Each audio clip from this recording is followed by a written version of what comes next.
It's so great to have you here with us, Morgan. Thank you for joining us. It's a major milestone. And I realize it's a highly classified program and it's been very secretive up until now. But what can you share about what we're going to see at the unveiling tonight and how it speaks to the capabilities of this sixth-generation aircraft? Well, the B-21 Raider is a long-range strike aircraft, and what that means is it has the range to go anywhere in the world and keep a target at risk. It also is a platform, though, that is low observable, and that means it can enter enemy airspace and not be detected. So those are some of the attributes of the B-21 that make it special, and that's about the aircraft itself.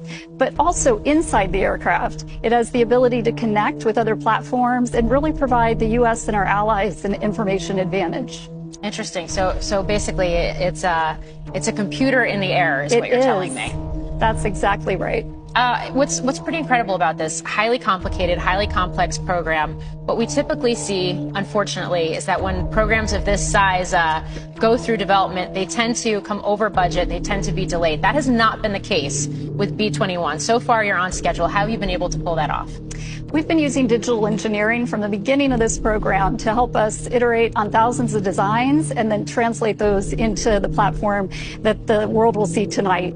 And we are so proud of what our team, working alongside in a very transparent way with the Air Force, have been able to do differently in the acquisition program for the B-21 Raider.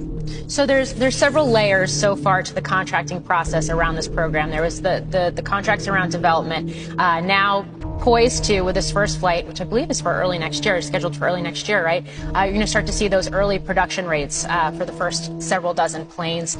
Fixed price contract. We've seen estimates that go back a number of years now that's going to be $550 million per plane, but we know inflation will play a role in all of this. What do you expect that flyaway cost for the plane to be, the aircraft to be now, and can you make money on it? Well, the Air Force is continuing to update the cost of the aircraft and the target for us.